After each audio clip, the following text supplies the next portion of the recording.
Salve entusiastas, meu nome é Marcelão e esse é o 55º vídeo da cronologia dos X-Men, o primeiro encontro e confronto com os Sentinelas, parte 2. Bom, antes de falar a respeito dessa história, eu preciso fazer uma observação a respeito de um diálogo que foi dito num quadrinho da edição anterior, do vídeo anterior, né? Que fala sobre a The X-Men número 14. Esse diálogo em questão me deixou muito incomodado, né? Então é assim, ele ocorre justamente quando o Cíclope chega para auxiliar o Fera e o Homem de Gelo, que estão enfrentando um Sentinela, né? Ele chega no momento em que eles estão confrontando pela primeira vez o Sentinela, os dois. O Cíclope, quando chega, ele dá um comando de ataque. Esse comando, né, que ele dá na ocasião foi traduzida como vamos iniciar a operação toma lá, toma cá. Assim, esse comando que ele dá me incomodou muito, esse comando, que para mim foi um diálogo bobo, né? E assim, não só para mim, como a maioria das pessoas que leram, né, a Sam inclusive também, ela achou lamentável esse comando de ação, né? Então assim, o que é importante deixar claro para vocês, que em função dessa dúvida, eu procurei os textos originais, porque para falar sobre os X-Men, evidentemente, que nós temos que consultar o banco de dados original, que são as revistas americanas, logicamente. Mesmo porque as publicações aqui no Brasil, a maioria delas foram publicadas de maneira porcamente publicadas, né? Eles cortavam sequências, cortavam splash page, que é o início de uma história. Então assim, a publicação dos X-Men, não só dos X-Men, como a maioria dos super-heróis aqui no Brasil, foi feita da maneira mais porca, infelizmente, estou falando até agressivamente a respeito disso, que poderia ser feita. Isso porque melhorou muito, né? Nos anos 70 e 80, meu Deus do céu. Mas enfim, baseado nessa pesquisa que foi feita com os quadrinhos originais, eu descobri que o texto original ele estava escrito assim, né?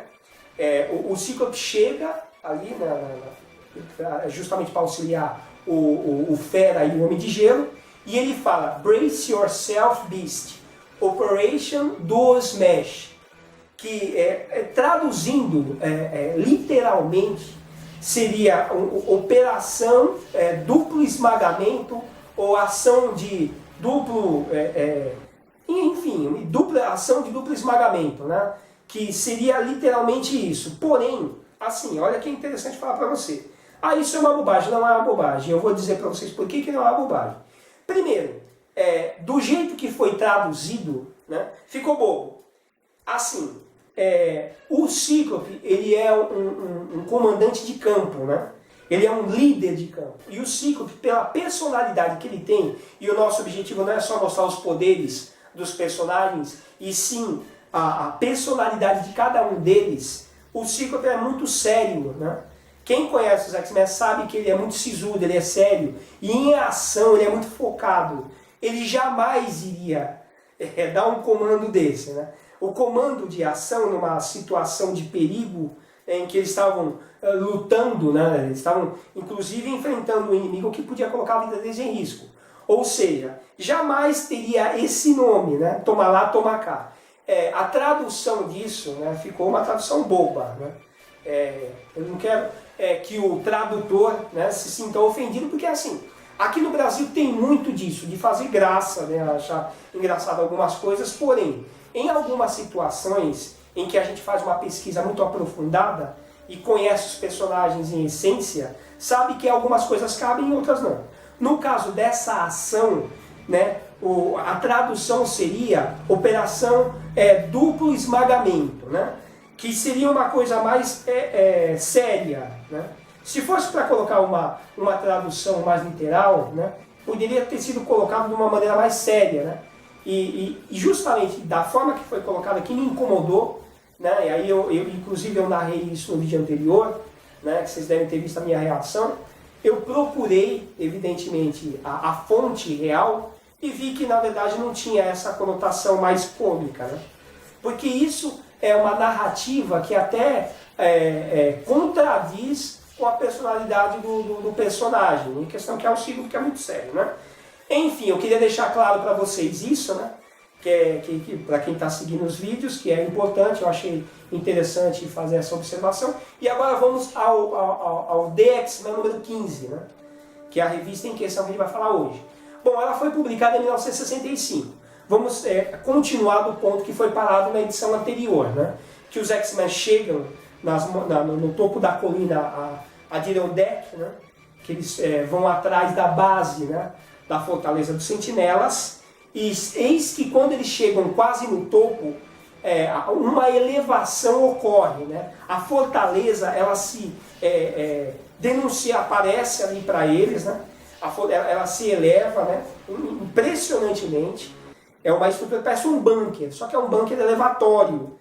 E assim que ele aparece, eles começam a disparar. Essa elevação também, pela proporção e dinâmica, né, do terreno que é elevado, causa uma grande erosão, né? Os X-Men se desequilibram, o Xavier está na cadeira, ele é auxiliado pelo anjo, né? O Homem de Gelo utiliza, como já foi mostrado anteriormente, que ele tem pleno controle sobre as criações de gelo dele, ele já manifesta aquilo para se segurar, né? Cria escadas para poder subir, né? Porque cria um buraco em que eles caem, né? O Cíclope utiliza as rajadas ópticas dele, que cria o recurso próprio dele também para poder sair daquela situação, né? Que eles treinam muito justamente para isso, para poder estarem prontos para agir em qualquer situação, né? Enfim, quando eles chegam ao topo próximo da área que eles querem abordar, que é justamente onde está a Fortaleza dos Sentinelas, eles determinam que eles têm que chegar àquele ponto elevado, né? Eles têm que alcançar aquela área, né? de duas frontes, né? O Homem de Gelo cria uma plataforma de gelo, né? Que é até uma coisa até engraçada, né? Mas que para a época, né? O que os roteiristas e o Stan Lee e o Jack Kirby achavam que seria interessante fazer. É até legal, né? Para a época devia ser extraordinário, mas fala sério, não é uma coisa que é funcional, né? Você fazer uma plataforma de gelo para ser impulsionada, a ser arremessada com duas pessoas em cima, para poder alcançar o ponto B, do ponto A ao ponto B. Mas é o que eles fazem ali, né? Eles se seguram ali, né? E esperando serem impulsionados pela rajada óptica do Cíclope, que precisa fazer um disparo, né? Com a quantidade de energia específica para isso. E nessa ocasião eu vou falar mais uma coisa interessante para vocês, que não foi dita até agora. Mas as coisas evidentemente vão ser narradas no momento oportuno. Assim, o Cíclope ele tem uma outra forma de acionar o visor dele. E qual que é essa outra forma? Primeiramente, tem a tradicional que todo mundo conhece, né? Ele apertar as laterais do visor para poder abrir a portinhola que vai liberar as rajadas ópticas dele. Tem uma outra, né, que foi mostrada, né, que está posicionada na palma da mão dele. Muita gente não sabe, né? Mas ele tem um disparador que está na palma da mão dele, né, que ele pode utilizar pressionando aquela palma da mão. Ela vai abrir a portinhola que vai liberar as rajadas ópticas. E tem uma outra que é muito mais legal até, que vai ser mostrada várias vezes ao longo das histórias publicadas dos X-Men, ao longo dos anos e anos, em que vocês vão presenciar muitas vezes o Cíclope disparando as rajadas ópticas dele, sem estar com as mãos posicionadas no visor ou com as mãos fechadas, pressionando a palma da mão dele. E de que forma que ela funciona? O Cíclope fecha um sensor interno que tem dentro do visor dele, que é muito sofisticado. Ele fecha os olhos, né, lentamente. À medida que ele fecha, a portinhola já abre. Ela suspende, né? O quartzo rubi suspende, e quando ele abre os olhos, ele dispara a rajada óptica. Ele consegue, isso está claro na revista, que ele consegue precisar a quantidade de energia que ele vai liberar. Então ele determina a quantidade de energia que ele vai utilizar, e dessa forma ele libera a quantidade de energia X para poder mandar os amigos dele em rodopio, né, para chegar na Fortaleza dos Sentinelas. Eis Eis que quando aquela forma de gelo está em queda, evidentemente, né, seguida de perto pelo anjo, tentáculos robóticos pegam os dois, pegam o Fera e o Homem de Gelo, né? É um sistema de defesa ali da fortaleza. Pegam eles em pleno ar e já levam para dentro, né? O anjo tenta entrar, seguir os dois, né, que foram capturados ali pelos tentáculos, mas não consegue. Que ele é barrado por uma explosão de gelo, um canhão de fogo que libera uma rajada de fogo intenso, como nessas chamas, ele não pode entrar. Os dois, dentro da fortaleza, são colocados dentro de uma caixa, de um invólucro, um vidro especial, que é fechada e preenchida com gás. Eles ficam desacordados. Tudo isso é assistido de perto pelo Bolivar Trask, que é o criador dos sentinelas, né? E ele está se posicionando contrário a tudo aquilo que está acontecendo. Só que os sentinelas já têm a programação definida deles, contrária à existência humana, e eles querem sobrepujar os seres humanos. O Bolivar Trask é levado até o Molde Mestre, né, que é a mente suprema ali, é o líder dos sentinelas, que é apresentado nesse quadrinho pela primeira vez. Ele tem uma proporção muito maior do que os sentinelas, que tem 6 metros de altura. Ele é muito maior, ele deve ter uns 40, 50 metros de altura. Ele é muito alto, o Molde Mestre. E ele é claramente a mente mais inteligente, né? O líder ali dos sentinelas, né? Assim, do lado de fora, voltando aos X-Men remanescentes ali, o anjo, né, se une ao Xavier, ao Cíclope e à Garota Marvel. E o que o Xavier coloca em prática, né? Ele, como já tinha tido contato com a mente, isso na edição anterior, né, que tem aquela parte que o sentinela cai, ele simplesmente do nada ele apaga e cai ali do lado dos X-Men. Nessa oportunidade o Xavier faz um rastreio na mente dele, né? Faz uma sondagem na mente dele. E é assim, o que fica claro para vocês é que evidentemente que a mente do robô é uma mente de constituição binária, né? É uma mente eletrônica, né? De cálculos, não é igual a mente humana, evidentemente não tem um espírito, não tem um corpo, uma forma astral que pode funcionar com o poder do Xavier. Só que evidentemente que o Xavier, dentro dessa sondagem que ele fez, ele conseguiu encontrar a funcionalidade da estrutura mecânica do cérebro ali do robô, né? Aí o que ele faz? Evidentemente que ele não vai fazer uma leitura mental da criatura, que isso não é possível, né? É uma forma de vida artificial. E assim, mas mesmo dessa maneira, o Xavier consegue projetar uma quantidade de energia que é suficiente para fazer com que aqueles sentinelas que estavam operando o arsenal, né, que impediam com que eles se aproximassem, caíssem.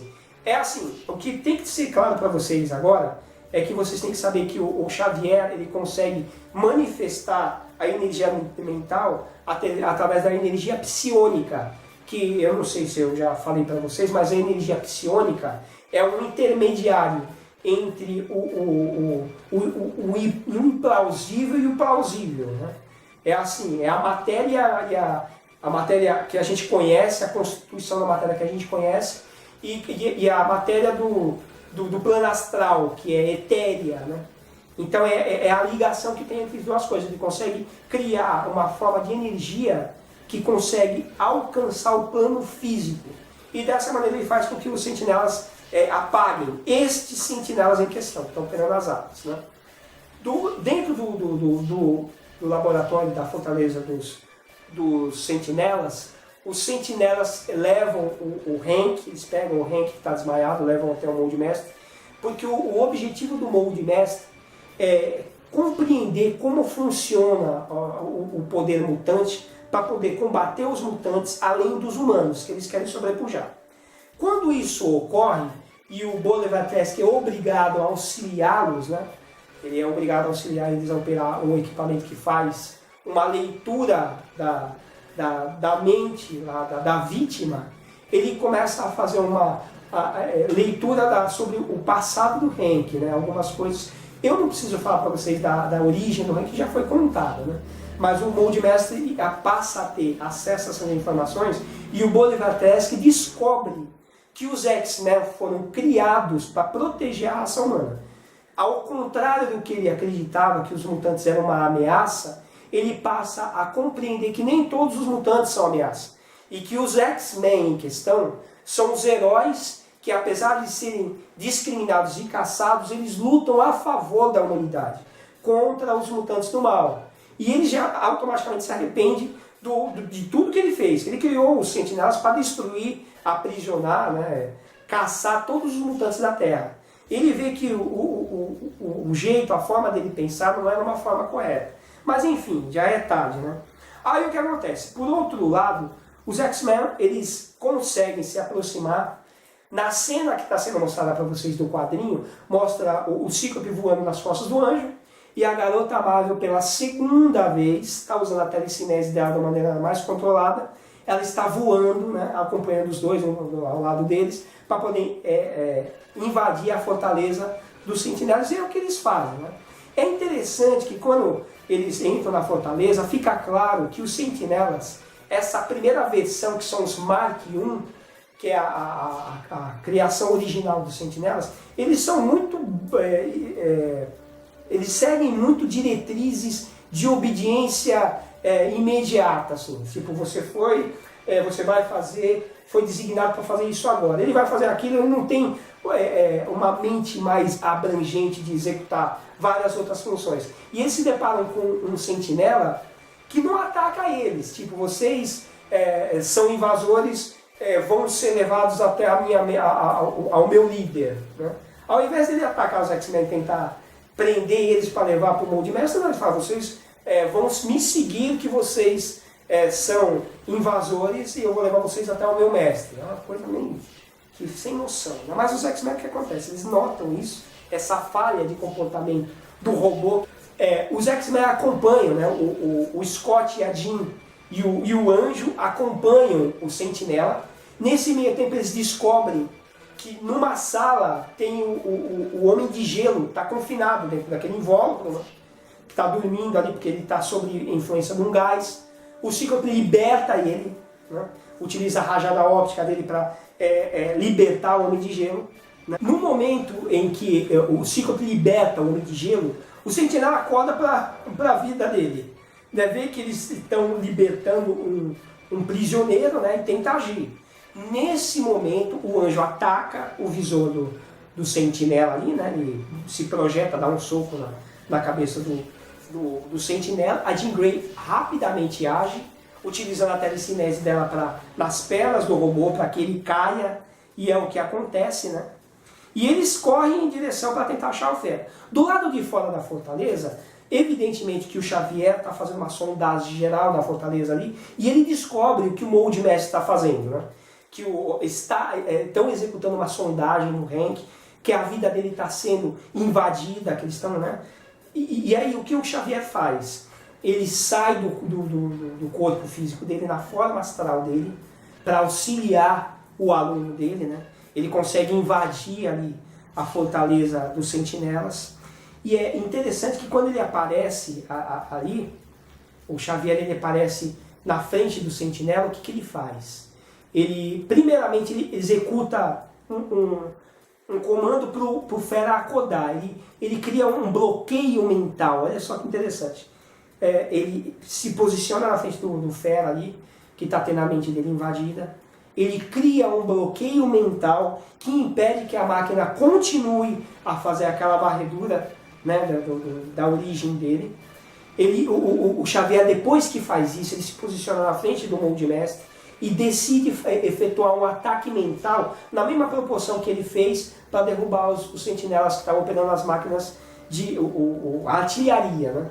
Nesse momento, quando o Molde Mestre percebe que está sendo atacado, evidentemente que ele não consegue visualizar, porque o robô também tem uma representação visual próxima à nossa, né, para identificar objetos, e ele não consegue identificar o que está acontecendo em volta dele, mas sabe que está sob ataque. Nesse momento, ele libera uma quantidade de eletricidade, de eletricidade no ar. Né? E essa eletricidade em questão, ela consegue entrar em contato com o corpo astral do Xavier. Ele consegue, o Xavier comenta que o corpo astral dele é composto por ondas elétricas de pensamento. E isso é muito coerente, porque eu já vi vários documentários sobre, eles fazendo leituras, né, sobre como funciona o pensamento. Né? E o pensamento são ondas elétricas, né? É uma sucessão de ondas elétricas que entram em contato com os neurônios. Né? E assim, o corpo astral do Xavier, ele começa a sofrer danos de decomposição, no sentido de, se ele não conseguir sair daquele local, ele vai perder a estrutura física dele, né?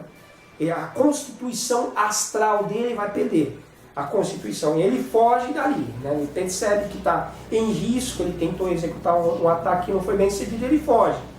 Nesse meio tempo, voltando ao interior da fortaleza, os X-Men estão em fuga, né? E os sentinelas começam a perseguir eles, né? Eles se juntam uma quantidade maior e maior de sentinelas para poder efetuar um ataque aos X-Men. Aí os sentinelas vão, né, atrás do Cíclope, da Garota Amada, do Anjo e do Homem de Gelo, né? E eles em fuga, né, o Homem de Gelo cria um bloqueio numa parede de gelo extremamente espessa e dura, né, para impedir a passagem dos sentinelas. O sentinela número 1, né, que é o líder do grupo, ele ordena que um deles utilize os jatos, né, que ele funcione como um projétil, né, para romper aquela estrutura de gelo, aquele bloqueio. E o sentinela consegue, né, utiliza, mesmo porque é um corpo enorme, o sentinela tem 6 metros de altura, né, ele tem toda uma constituição mecânica, e ele consegue romper o bloqueio do Homem de Gelo, mas o Cíclope abate ele assim que ele atravessa. Né? Eles até dão aquela comemorada rápida, porém, né, os sentinelas que vêm em seguida, eles dispõem de outra forma de tecnologia, né? Que é de controlar, né? Eles conseguem controlar a gravidade de determinados objetos. E eles disparam essa rajada antigravitacional no corpo dos X-Men, que são abatidos ali. Né? Infelizmente, os X-Men são capturados nesse momento. Né? Voltando ao Molde Mestre, né? O Molde Mestre ele ordena, depois que ele descobre qual a dificuldade que ele vai se deparar combatendo os mutantes, ele decide que precisa de uma quantidade muito maior também de sentinelas para sobrepujar a raça humana, né? E para sobrepujar os mutantes. E que o Bolivar Trask, que é o criador dos sentinelas, vai ter que trabalhar para que a fábrica de sentinelas funcione a todo vapor para fornecer uma quantidade muito maior de sentinelas para o Molde Mestre comandar. Bom, é assim, essa história termina aí, tá? Dá um like pra gente, né? Inscreva-se no canal, que é muito importante. Um abraço, até o próximo vídeo.